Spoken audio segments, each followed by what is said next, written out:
सभी को वही मेरा Ram Ram and good morning. और मैं बताना चाहूँगा, आजकल जो बच्चे पढ़ाई कर रहे हैं, खासकर उन बच्चों के लिए यह वीडियो बनाई जा रही है।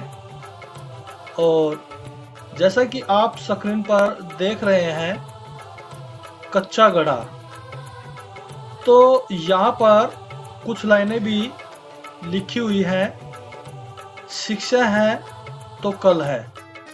शिक्षा के बगैर कुछ भी नहीं है जीवन में, और शिक्षक ही ऐसा गुरु है जो अपने विद्यार्थी को, यानी कि कच्चे घड़े को पक्के घड़े में परिवर्तित करता है। Study is best life. तो मेरा कहने का मकसद यह है कि जैसे कुम्हार होता है, कुम्हार एक सॉफ्ट मिट्टी होती है, नॉर्मल मुलायम मिट्टी होती है, उसको अच्छे तरीके से तैयार करता है और तैयार करने के पश्चात वह धीरे धीरे वह घड़े का आकार में परिवर्तित करता है। और जब उसके पास में जो घड़े को बनाने की जो उसके पास में छड़ी होती है, जो उसको पीटने का जो छड़ी बोलूँगा मैं उसको, तो उससे क्या करता है कि घड़ा कच्चा न रह जाए।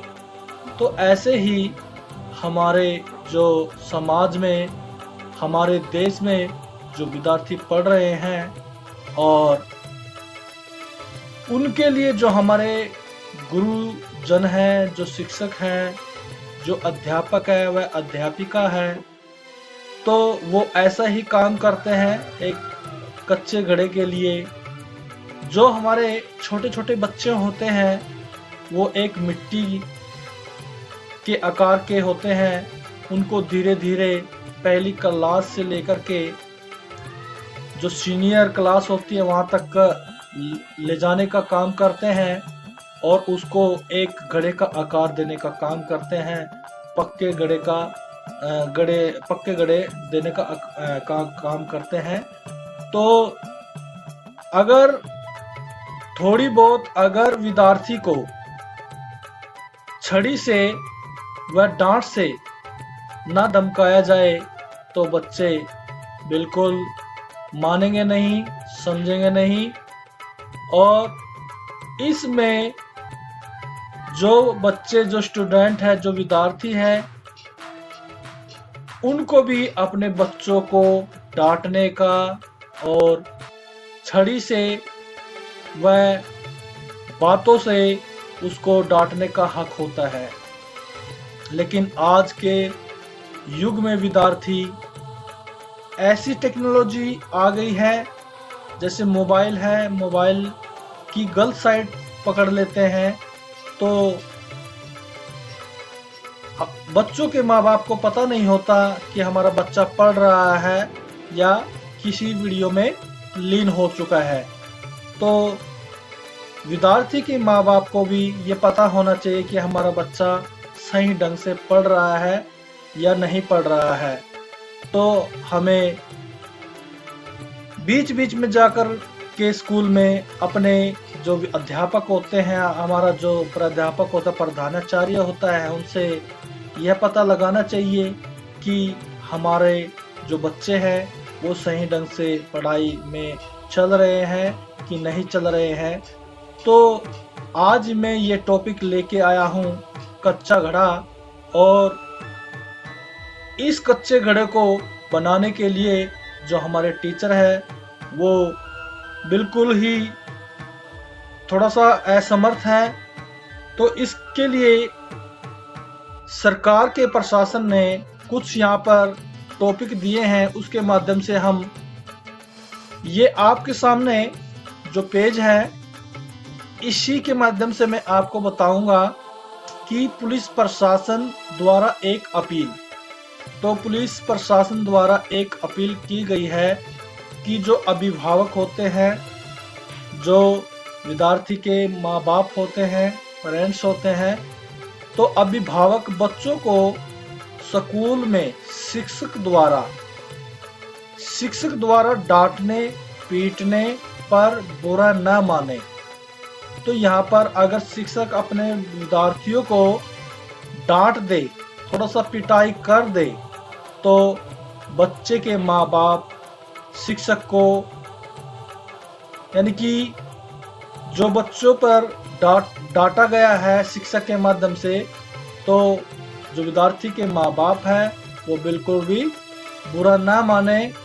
ये बात समझे कि बच्चे की स्कूल में पिटाई अंत में पुलिस की पिटाई ठुकाई से अच्छी है। तो मैं बताना चाहूँगा, अनुशासन के लिए प्रसिद्ध स्कूलों में विद्यार्थियों के हेयर स्टाइल का मतलब होता है, जो बच्चे जिन बच्चों के माँ बाप अनपढ़ है उनके लिए भी मैं बताना चाहूँगा, यानी कि जो बालों का स्टाइल होता है, बड़े बड़े बाल होते हैं, ठीक है, तो वो सही ढंग से नहीं हो पाते उनको जैसे होना चाहिए था। तो यहाँ पर विद्यार्थियों के जो हेयर स्टाइल है, उनकी चाल ढाल को लेकर चाहे कितनी भी सख्ती की जाए, तो यहाँ पर उनके व्यवहार में कोई सुधार दिखाई नहीं दे रहा है और शिक्षक निराश होकर केवल देखते ही रह जाते हैं, लेकिन कुछ ही देर कर पाते हैं। तो यहाँ पर कोई भी सुधार नहीं होता और जो शिक्षक होते, जो अध्यापक होते हैं, वो निराश होकर केवल देखते ही रह जाते हैं। यदि माता पिता का बच्चों पर ध्यान और नियंत्रण कम हो जाए तो वे इस प्रकार के व्यक्तियों में तब्दील हो जाते हैं। तो सभी पेरेंट्स को अपने बच्चों पर ध्यान रखना चाहिए कि हमारे बच्चे सही ढंग से पढ़ रहे हैं और पढ़ना भी आना चाहिए, क्योंकि यही बच्चे हमारे देश का भविष्य हैं और हमारे जीवन में जो आने वाला उजाला है इन्हीं के माध्यम से होने वाला है। और मैं बताना चाहूँगा, अनुशासन केवल बातों से नहीं आता, थोड़ा डर सजा भी जरूरी होती है। तो इसका मतलब ये नहीं है कि उसको पीट करके बुरे तरीके से हलाल कर दे, तो ये नहीं है इसके अंदर।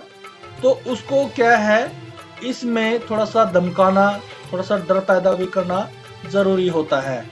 और मैं बताना चाहूँगा, बच्चों को स्कूल में डर नहीं है, बच्चों को स्कूल में डर नहीं है, घर लौटने पर भी डर नहीं है। इसलिए समाज आज भयभीत हो रहा है और वही बच्चे आज गुंडे बनकर लोगों पर हमला कर रहे हैं।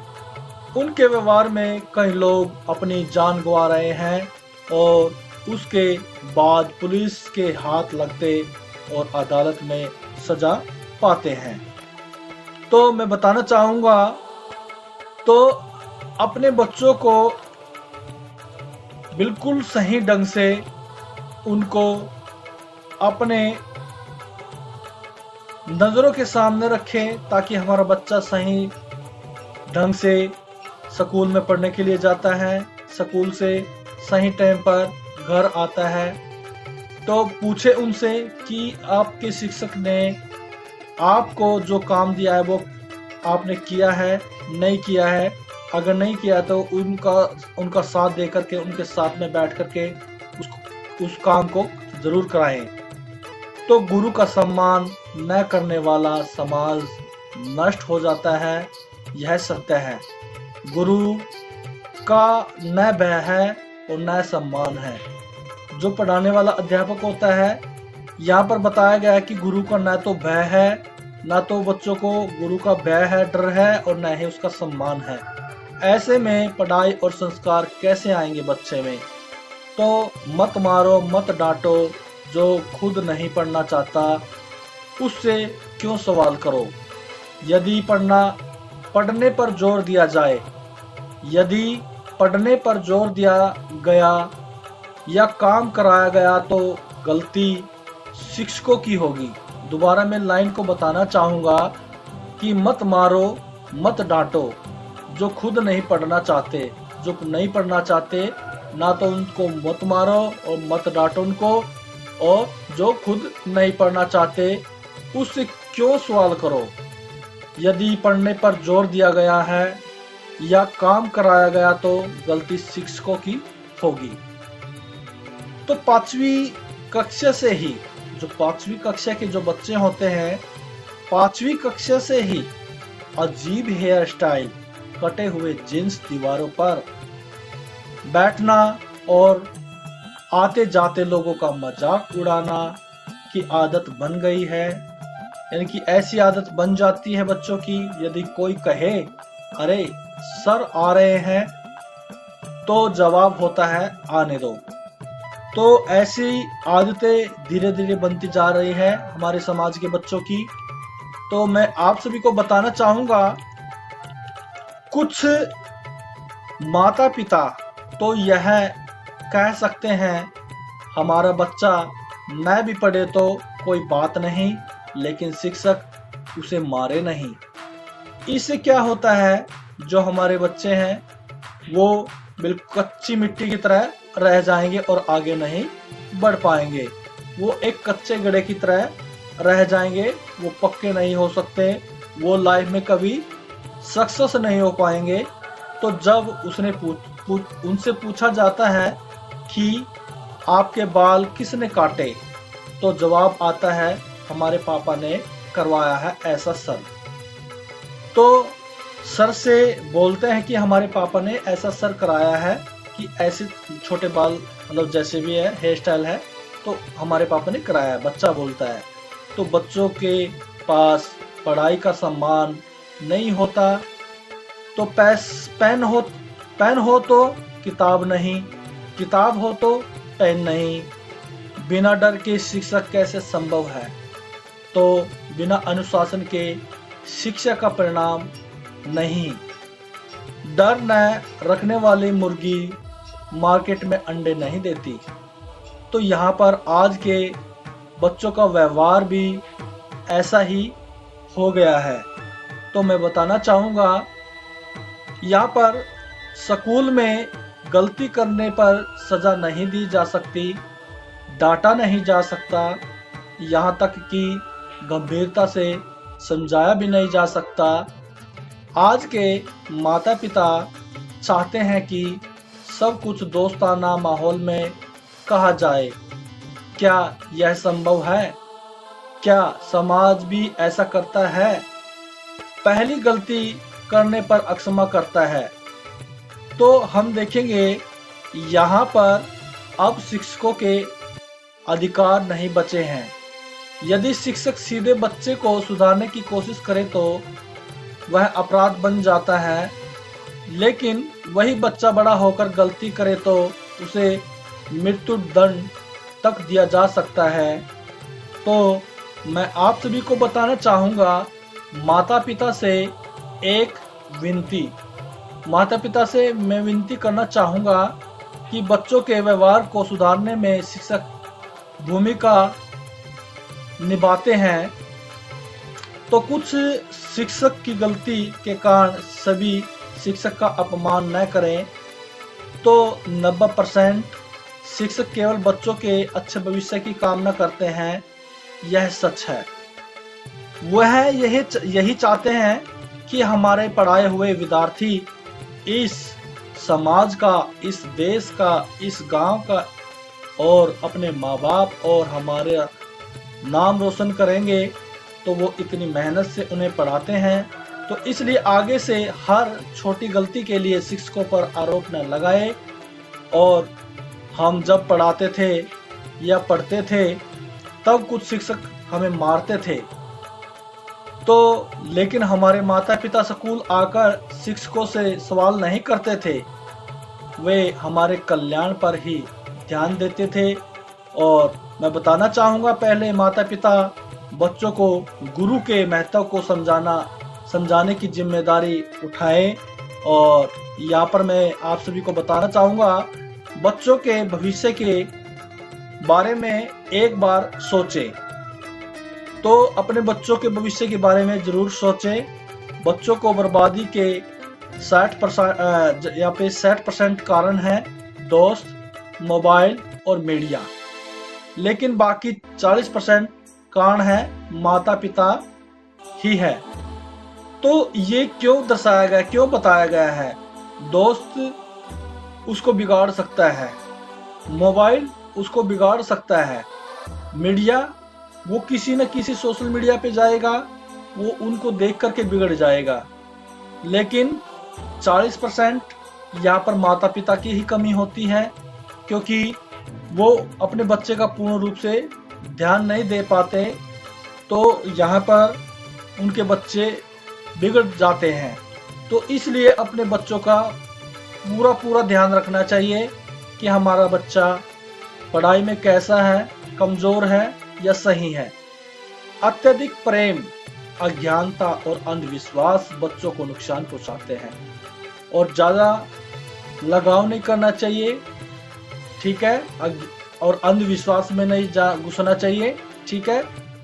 तो यहाँ पर आज के 70% बच्चे, माता पिता यदि कार या बाइक साफ करने को कहे, माता पिता यदि कार या बाइक साफ करने को कहे तो नहीं करते, और बिना प्रयोजन की चीजें वो भी महंगी खरीदने की जिद करते हैं। बाजार से सामान लाने के लिए तैयार नहीं होते, अब तो ऑनलाइन ही मंगा लेते हैं। लेकिन मैं बताना चाहूँगा, खरीदारी का जो तजुर्बा भी नहीं है। स्कूल का पेन या बैग सही जगह नहीं रखते, और घर के कामों में मदद नहीं करते, और टीवी में कुछ से कुछ देखते रहते हैं। तो यहाँ पर रात 10 बजे तक सोने की आदत नहीं, और सुबह 6 से 7 बजे जागते नहीं। तो देरी से सोते हैं और देरी से उठते हैं, ये तरीका बिल्कुल गलत है। विद्यार्थी को 9 साढ़े 9 बजे सो जाना चाहिए पढ़ करके, और उसके बाद में सुबह उठो 4:30-5 बजे। वैसे तो 4 बजे ब्रह्म मुहूर्त बताया गया है, सुबह सुबह जो माइंड फ्रेश होता है, सुबह उठ करके पढ़ना चाहिए हमें 2-3 घंटे। तो हमें जब हम पढ़ेंगे तो हमारा फ्रेश माइंड होता है, तो हम अच्छे तरीके से क्वेश्चन को याद कर पाएंगे। गंभीर बात कहने पर पलटकर जवाब देते हैं, डांटने पर चीजें फेंक देते हैं, पैसे मिलने पर दोस्तों के लिए खाना, आइसक्रीम और गिफ्ट पर खर्च कर देते हैं। नाबालिग लड़के बाइक चलाते हैं, दुर्घटनाओं का शिकार होते हैं और केस में फंस जाते हैं। लड़कियां दैनिक कार्यों में मदद नहीं करती। यहाँ पर बताया गया है कि लड़कियां जो कार्य होते हैं, जो दिनचर्या यानी कि हर रोज के जो कार्य होते हैं, काम होते हैं उनके, वो मदद नहीं करती। मेहमानों के लिए पानी का गिलास तक देने का मन नहीं होता। तो 20 साल की उम्र में भी कुछ लड़कियों को खाना बनाना नहीं आता। सही ढंग से कपड़े पहनना भी एक चुनौती बन गया है। फैशन ड्रेस एक और तकनीकी के पीछे भाग रह गए हैं, और मैं बताना चाहूंगा इस सब का कारण है हम ही हैं। हमारा गर्व, प्रतिष्ठा और प्रभाव बच्चों को जीवन के पाठ नहीं सिखा पा रहा है। कष्ट का अनुभव न करने वाला व्यक्ति जीवन के मूल्य को नहीं समझ सकता, और आज के जो युवा 15 साल की उम्र में प्रेम कहानियों, धूम्रपान, शराब, जुआ, ड्रग्स और अपराध में लिप्त हो रहे हैं। तो दूसरे आलसी बनकर जीवन का कोई लक्ष्य नहीं रखते। बच्चों का जीवन है वो सुरक्षित रखना हम सबकी जिम्मेवारी है, और मैं बताना चाहूँगा बिल्कुल ध्यान रखें अपने बच्चों पर। यहाँ पर मैं बताना चाहूँगा यदि हम सतर्क नहीं हुए तो आने वाली पीढ़ी बर्बाद हो जाएगी, और बच्चों के भविष्य और उनके जीवन के लिए हमें बदलना होगा। इस संदेश को पढ़ने वाले सभी लोग इसे अपने दोस्त और रिश्तेदारों के साथ साझा करें। और मुझे नहीं लगता कि हर कोई बदलेगा, लेकिन मुझे भरोसा है कि कम से कम एक व्यक्ति तो बदलेगा। तो शिक्षक रहम कर सकते हैं, पुलिस नहीं। पुलिस की ठुकाई पिटाई और बाद में कोई कचहरी तक पैसे खर्च होते हैं।